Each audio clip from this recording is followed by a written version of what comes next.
Hey, I'm Decathlon Gamer. Welcome back to FM21. It's Perfect Manager. It's episode number 9. Just a quick announcement on this series and just kind of life in general at the moment. So I own a small business. My wife and I own a daycare. Most of you listening already know this. Well, anyway, our employee, we have one employee that works with us, is moving out of state at the end of this week. We have hired somebody new, but because of the position that they're leaving behind, there's going to be a week and a half before they start. And then I also need to train this person. So there's going to be about a 2 to 3 week period here where I am going to be insanely busy, and I'm probably going to miss a few recordings. This is a series and a game that I very much enjoy, but it does take time to produce these episodes. It is also one of my smaller audience ones, and so I thought about actually canceling, but I don't want to cancel. I enjoy this game and I want to continue playing, but episodes might be a little hit and miss for the next 3 weeks before I get back to a steady couple episodes per week. So just letting you know on that. Let's go ahead and get into the game. So we're ready to start season number 3. It's still just June though. We have our update on club reputation. Arsenal have jumped seemingly out of nowhere to take over the top rankings in England. The reason being, they took third a year ago. No, wait, that wouldn't be it. Oh, right, because they took third a year ago, they were in the Champions League this year. Oh, they took 6th this year. That definitely couldn't be it. Oh, but that Champions League that they were entered into after finishing third a year ago, yeah, they won that. Supposedly we did raise our reputation by a wide margin, significantly increased. It doesn't necessarily look like it though. We are still quite a long ways down the order, but this is what happens where you have a tiny club starting from nothing, no money, no facilities. We're very much small potatoes, and we're still very much small potatoes, but somehow we did improve our reputation. Second place in the league wasn't bad, but we definitely need to do better this season if we're going to continue on. We move forward to the season opener, so we kick off against Staining. We do have some changes in the lineup for this season, but it's relatively minor in the overall scheme of that. We've lost 2 players. One of those is our reserve goalkeeper, who was on the verge of becoming our starting goalkeeper. So Holmes, at least according to the assistant manager, is rated at 2.5 stars. Combs, who we brought in a while back, who was originally like 1.5 stars, was developing pretty rapidly over the last year plus since we had signed him. Holmes has been doing great, even though he's only rated as 2 stars. And Combs, on paper, just did not look that great to me. But through that development, and I hadn't had a proper check-in yet, and I was thinking about whether to change him. Well, anyway, he was up to 3 stars according to our assistant manager and should be the starter. As a mistake there from the defense gives Parsons a chance here to get the first. He does not. Turned back to get around the defense and lost a little bit of power on that, and then ended up kind of right down the pipes. There's our other new man, Dynek, but we'll get to that in a second. So, offside. Okay, offside. Anyway, so Combs is gone, so our potential starter in goal, but has been reserved anyway for the last year and a half, is out. He's just up and kind of out of nowhere. I didn't even know there was an offer, and then all of a sudden he signed with somebody else. That's inevitable with a team like this, again, as we have just semi-pro contracts, so none of them are actually locked down. They're not paid a weekly salary. They're paid per appearance. And so coming off the bench or sitting on the bench, you get a tiny amount of money, but it's really not much. Okay, well, the second piece, much more impactful, I think. And we tried to change this one. And that is a person who's still part of the club. And it was the only player on our roster, literally the only player on our roster, who was paid a regular salary. And that is our right back, well, our converted right back, who after Calum left, came back to play left back, and it didn't matter whether he was playing right back or left back. In both cases, Stephen Reed, has been our top assist man for the last 2 years. That fullback. Not amazing defensively, but the older veteran player has been an absolute beast as a creative force for us. He has retired. He is a scout on our payroll, and he remains on our payroll as a scout. I tried to convince him to stay on for one more year, but he decided to hang up his boots. So sadly, that's it. He's done, and we have to deal with that and move on. So arguably our best or second best player, because any offside, I think. But it's out for a corner kick. Halftime. We'll take that 1-0 lead into the half. So things did not look good there for a little bit, but in the end, strong possession numbers, completion numbers, a significant advantage in the shooting. Yeah, I think things are doing okay. Okay, but I know we could do more, so I'm okay with that one, though no response whatsoever. Okay, on to the second half. Now, that was what was out. Here's what is in for the new year so far, and wow. Okay, let's just grab the man and hold him back and then not call a foul? Sure. White is somebody I already wanted to replace, speaking of the guy who was just in that scene a moment ago. I have an upgrade to White. However, we had a more necessary upgrade, at least for now. It's less than ideal, but Dymek has been brought in as our new right wing, but he can play center mid, not as well as he plays right wing, but Siri in center mid was our weakest player of the 11, and so we have upgraded that with Dymek, and for now, that seems to be working, and we're approaching the back end of this game. The other one is replacing Reed. Murcieka, another older veteran, slower player with some skill. We'll see if he... Oh, wow, how did that not go in? Oh, and how did that go out? Oh, my goodness. So unlucky on that sequence right there. Dymek looks really tired. Let's see. I don't even have Siri to choose from, as I still have, Charles on the bench. So those are the couple changes there, but I have brought in roughly 3 or 4, maybe 5 players so far that are going to be a part of this squad, a part of this senior squad. So some 2-star, 2.5-star talents, but nothing great. Same with Dymek. So Dymek, I'd like to be playing here, but it's Siri who was weaker than White, and so we bring Dymek into the middle, and you can see that on top we did well. Parsons did not have a great game, but otherwise things were fine there. Murcieka, half-star rating according to the assistant manager, but on paper, looking at the attributes, he doesn't look that bad. I think he will do okay in the position. He's definitely not Reed. It's definitely a step back. He's either a left wing where Coppin is, or here he's more highly rated as a left wing. So maybe that means he'll contribute to the offense a bit more. So far so good though. We pick up 3 points to start the season, even if it was a pretty poor performance overall. We do come away with the 1-0 victory. And let's go ahead and move forward to what hopefully is not terrible news regarding somebody who has an offer in and isn't terribly happy that we have not properly upgraded the position opposite him. He's not happy with Dymek being in there and was less happy with Siri being in there. Dymek was not pleasing enough. He needs somebody beside him. And then somebody's coming in now with an upset player and offering them. That's recipe for disaster. So we'll see if he's still here for our next match. It's our 4th game of the season. We've had 2 wins and a draw so far. So good start to the season. Of course, not perfect.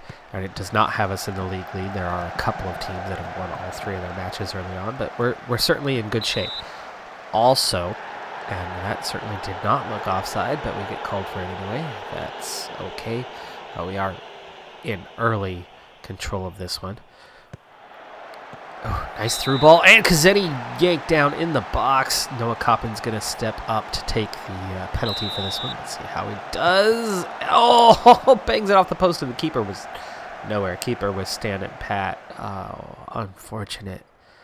Okay, well, it remains 0-0. But we have been dominant early on, so let's hope that trend continues, results in some goals. Anyway, we've had some further changes in the squad. We are continuing to add that 2 to 2.5 star range of player, comparative ultimately to Davis, who is our top player. So, capable players. Certainly players that are strengthening the bench by a significant amount, and then a little bit of added strength to the starting lineup as some of the players were at or below that level. So one more change in the starting lineup at this point, while we've added 2 or 3 more players overall. Parsons, there it is. There's the opener just before halftime. Good time for that goal to happen. We've added in an actual center mid this time, who is similar in quality to Dymek. So Dymek has now pushed up to that right wing where we intended to have him in the first place, and it's Cotterill who has gone into the center mid position. Also, we've added another center mid of a similar quality to Cotterill, so now we actually do have a little depth there. What we don't have yet, though, is the quality starter that Davis was looking for. So Davis, who did not leave us, fortunately opted to stay, is still a little bit upset. This game's closer than you would think.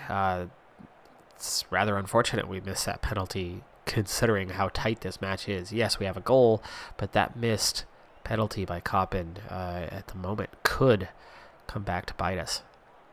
Second half now underway. Parsons kicks off. Now, not a lot of changes here. However, one reason why I always, or consistently play anyway, with the same lineup is that a lot of these players either play out of position or don't play through the assistant manager. Now, one thing I noticed at some point I had unchecked, I believe it was on one of my previous playthroughs, had unchecked the stick to formation. So keep tactics going. And so the assistant manager was actually playing an entirely different formation. But no problem now. We've got that checked once again. So they're at least playing our formation. They're just swapping players around. And so with that, you get 2 or 3 players often rested anyway. As we earn a throw in on that one. Nice little counterattack, but not enough speed there. That's okay. Here's a free kick. White. It bounces off the wall, though. And then Kazeni just drags it out of bounds, instead of just shielding the ball long enough for it to go out. Dymek, nice turn there. That's definitely more than what White has really done for us the last 2 seasons. Shots are still pretty level here in the 70th minute, and while we've been close, we have not scored again. That's really the first time that Holmes has had to step up to do something. However, it's still anybody's game as they go close again moments later on that free kick. That corner headed nearly in, near post. That's not the easiest save, and that one's tipped over, but it's all of them all of a sudden here in the last 5 minutes. And yes, shots have gone from level between us to 12-7 just over the last about 5 minutes. We do have a couple players on yellow cards, but they're the players that I trust to deal with that and not get sent off. The kind of player you want on the pitch. Ooh. Oh, and he gets that in. We get it headed away, though. Coppin recovers, off to the races, and then I lost it. Tried to make that little turn, didn't get through. That looked offside. No call. He was standing behind our center back, and I thought for sure that meant offside from where he was standing. It was close. It was very close, but he'd gone early. I don't know, but that free kick certainly didn't show it. Holmes should have done better. Should have saved that, but Metcalf puts it in, and now it's 1-1, and that was just 2 minutes later, so that was over that same stretch. We need to really do a little demand more now. This is a game that we should be winning, even though we are on the road. I have no idea what that call was. What was he even called for? I didn't even see. I didn't even see a player near him. And it was nowhere near where the ball was. Wow, okay. Well, things are going from bad to worse. Let's have Cotterill. That's not Cotterill, that's Davis. But actually, that'll work. We're going to have Davis drop back in. And then we're going to have to pull back Kazeni or let's see, Parsons. Let's sub out Parsons. Kazeni is better than Parsons. Even if the stars don't show it, he is definitely a better option. And then we'll bring in another center mid. Who do we have? Siri. Or new guy. There you go. Aiden Cheney. Like I said, we brought in more than one. So Aiden Cheney's going to get his debut.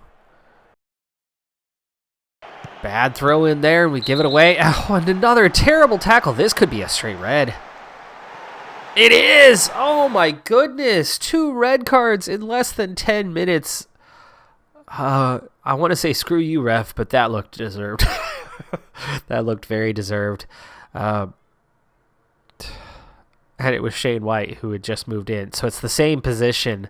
Double red cards from the same position in just a very short period of time. We're going to have to get super creative now. Well, we do have Hancock. Do I want to take off just Kazeni? Let's go into the tactics. Where this is going to be crazy. We're definitely not going positive now. This is very defensive. This is trying to hang on. Where's my sub? Hancock. There you go. Hey, game. Come on. Work with me here. There you go. Yeah, you know what? That's okay, actually. Just like that. No. Just want to go... Oh, there is no defensive option on a winger. But, Cotterill, why don't you... What can you play? Box to box? Support? No, let's just switch that to defend. And same for you guys. Defend. What's going to be a good option? No nonsense fullback. Yeah, we'll go with the no nonsense for the last few minutes here. This is like double, triple ouch. So unfortunate, right? We missed that penalty early on in a game that clearly could have used that goal. I mean, we could still be hanging on for 3 points here.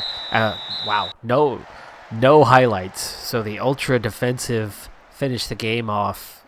Park the bus. We parked the bus straight to no more highlights, end of game, and that would be roughly 10 minutes. I mean, two red cards, 4 minutes apart. One straight red, clearly deserved. The Crawford one, I didn't even see what happened. I mean, there was no sense of anything on that one, and like I said, I'm not subbing him off because that's the player I trust to not get into trouble. That's our best defensive player, other than, well, technically Davis, but Davis has been playing center mid for us.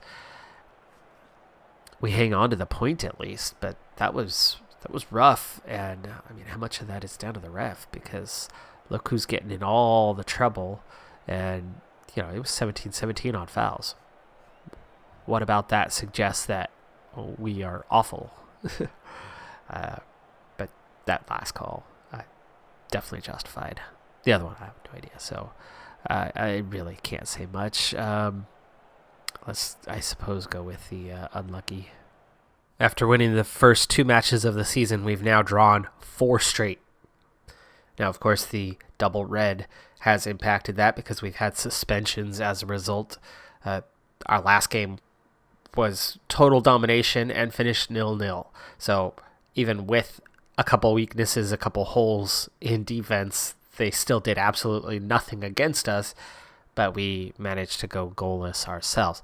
We have just added another player in Jamie Nicholson, who comes in as a preferred player, as a top player, but he's a left mid winger. He's solid there, but then left wing is the other position that he's fairly well adept to. But our tactic is inverted winger, so that drops him down a bit in terms of quality. So looking at that, it's not exactly his strong suit. The first touch is there, the technique is there, the pace is certainly there, and that could be a real advantage. But beyond that, he is lacking a little bit. So either we need to have him play individually as a winger when he's there, and that's certainly a decent option. But at the same time, that's not one of our weaker positions. Happy to have him, but Noah Koppen is somebody who's also good there. So does that mean we then move Koppen over and Kazeni on top, where Parsons is sometimes great and sometimes not? There's different options, right? Different ways to go about that. Kazeni's off to a slow start, just 1 goal through 6. No assists yet. We don't have our assist machines that we normally have. The absence of Reed, I think, is hurting us a lot at this point in time. So our points per game are down a lot, and I think that's just the distribution of Reed that's lacking at the moment. Because defensively we're looking the same, but offensively we're just not producing the level of goals we have the last 2 seasons. So we'll see if that changes in the near future. We might need to keep our hunt going for maybe a new left back. Mercieka, we only played 1 match there, and then Calum Partridge on paper looks a bit better and is developing and is 18. He's young. He's got some potential, so we're giving him a chance. He has picked up 1 assist already. That's not bad for somebody just coming in. And Shane White has 2 assists, so our fullbacks are the creative force. I mean, they've got 3 of the 4 assists that the entire squad has right now, and Harrison Davis has the other, who's our best player. So that's it.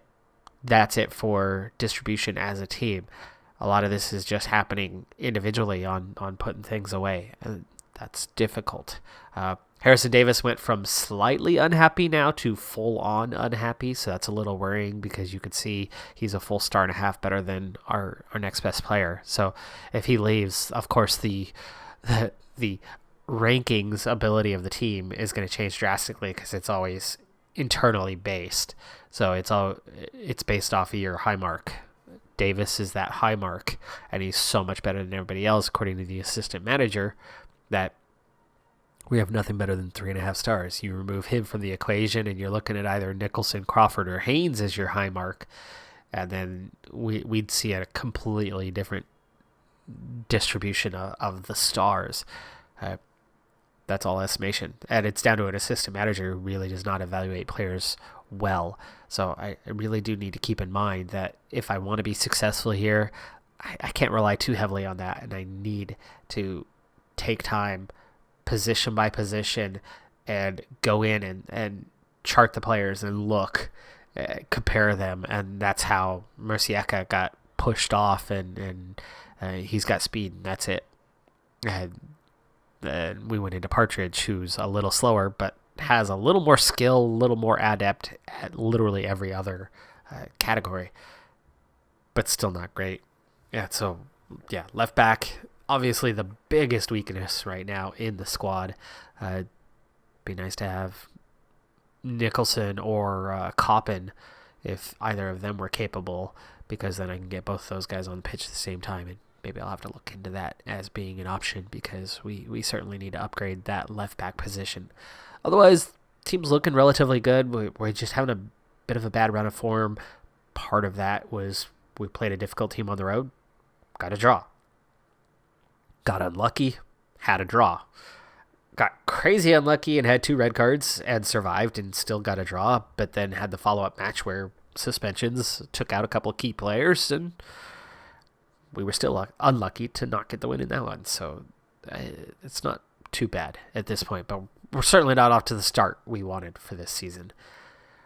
That is going to do it for this episode, though. I'm going to push forward in time a little bit. We're only 6 matches in. We'll probably hit about the 10-match moment when we pick up our next episode. I'm Decathlon Gamer. Thanks for tuning in. Be sure to hit that like button. I'll see you next time. Have a good one. Be safe out there, and bye for now.